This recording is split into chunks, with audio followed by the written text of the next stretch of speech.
Mr. Ray, did you kidnap that young woman against her will? Do you think the next David Parker Ray's out there? Oh yeah, it's just a matter of... It's just a matter of time.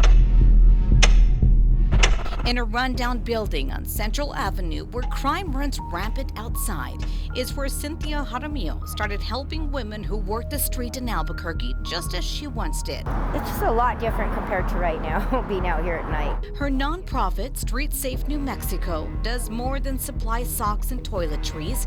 Their mission is to keep these women alive.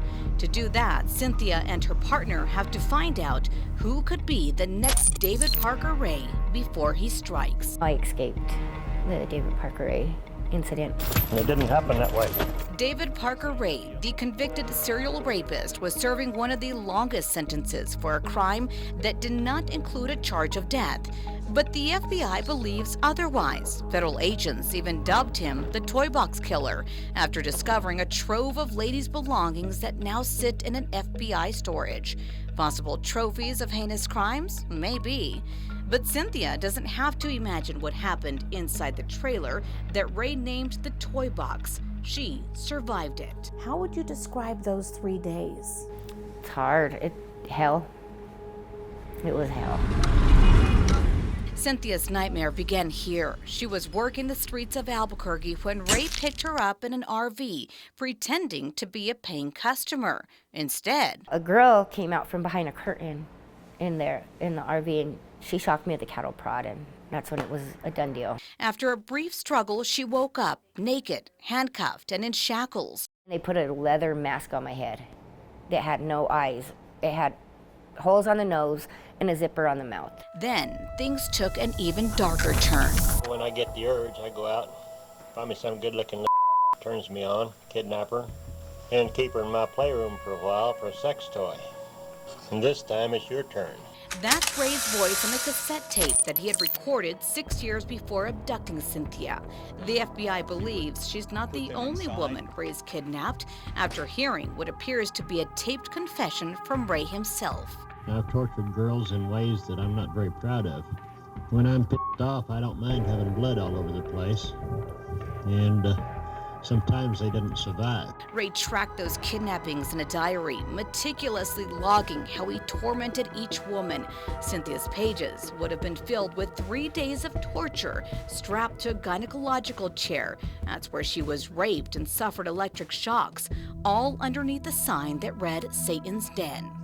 Former senior FBI profiler Mary Ellen O'Toole has spent her career studying criminals like Ray. What's the behavior in this case, and what does that behavior mean? She and her partner were sent to Elephant Butte to study the infamous Toy Box. Tom and I put on the white suits and the booties and so forth, and the moment that they opened the door to that trailer, Tom and I both knew. She says Ray was a sexual sadist, a man who got pleasure from inflicting pain. Everything within the toy box was placed in certain very precise locations. Some of the instruments that were designed and built by David Parker Ray, they were actually labeled in terms of what they would do. The focal point was the gynecological chair, and it almost gave the impression of an operating room. After days of sifting through evidence, she would get to meet the Toy Box Killer in person. O'Toole says Ray was a charmer. I had to tell myself, Mary Ellen, don't forget what you know. And she's certain she saw a side of him his victims had probably seen. It made sense to me how somebody like this could fly under the radar screen for many years, and how someone like this could approach a victim. Cynthia and her partner, Christine Barber, know there are more predators walking the streets just like Ray. We started the bad guy list because you'd hear about men on the street attacking other women. The Bad Guy List is a newsletter that Cynthia and Christine have been working to perfect, an inventory of potential predators taken straight for the women who escaped. Serial rapist uses multiple cars, a blue GMC Jimmy. Chicano man looks part Native or Asian, age 24 to 25, medium build, has a gun and beats girls. 2 black men pulled in a woman, raped her and beat her up, San Pedro and Central, 1 a.m. They hand out the flyer to the women working the streets. Then they report the cases to police because the victims won't. Why are so many of these women scared to go talk to the police after they've been attacked?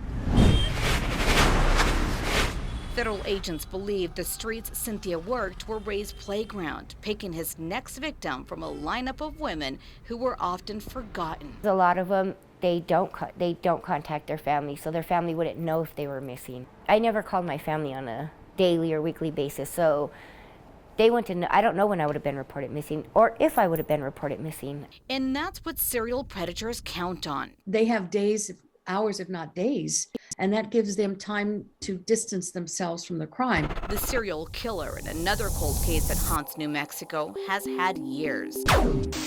This is the third body positively identified. Identifying them now gives them a better profile of the West Mesa killer. Whoever murdered these women is probably still out there. In 2009, the remains of 11 women and one unborn child were discovered buried in the desert just outside of Albuquerque.